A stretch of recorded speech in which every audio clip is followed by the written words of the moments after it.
Bonjour à tous et bienvenue sur Projet du Maroc, votre chaîne dédiée à l'actualité économique du Maroc, alliant dynamisme et expertise.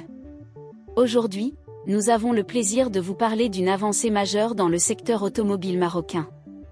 En cette belle journée du 25 mars 2024, explorons ensemble l'actualité qui marque un tournant pour l'industrie automobile au Maroc et en Afrique.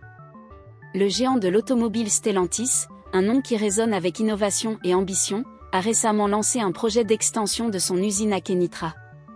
Cette décision, annoncée initialement en novembre 2022, est le fruit d'une vision audacieuse visant à doubler la capacité de production du site, pour atteindre le chiffre impressionnant de 450 000 véhicules par an.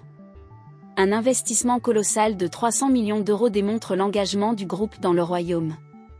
4 ans après avoir posé ses jalons à Kénitra, Stellantis ne ménage pas ses efforts pour agrandir son premier site de production marocain.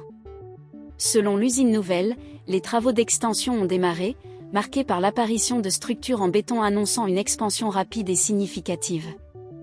L'usine, située à une encablure de Rabat, est destinée à devenir un pilier de la production de véhicules légers, notamment des modèles emblématiques tels que la Peugeot 208 et divers quadricycles électriques.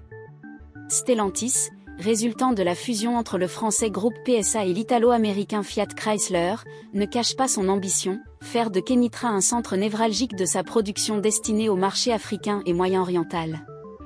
Avec près de 5% de ses ventes actuellement réalisées dans cette région, le groupe vise à renforcer sa présence et à diversifier ses marchés, traditionnellement concentrés en Europe et en Amérique du Nord. En plus de créer des emplois, ce projet attire de nombreux équipementiers, tels que Forvia et Plastic Omnium, consolidant ainsi l'écosystème automobile local.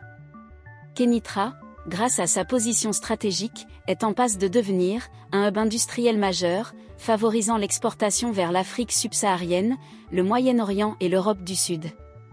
Un grand merci à vous, chers téléspectateurs, pour votre fidélité. Votre soutien est notre plus grande motivation.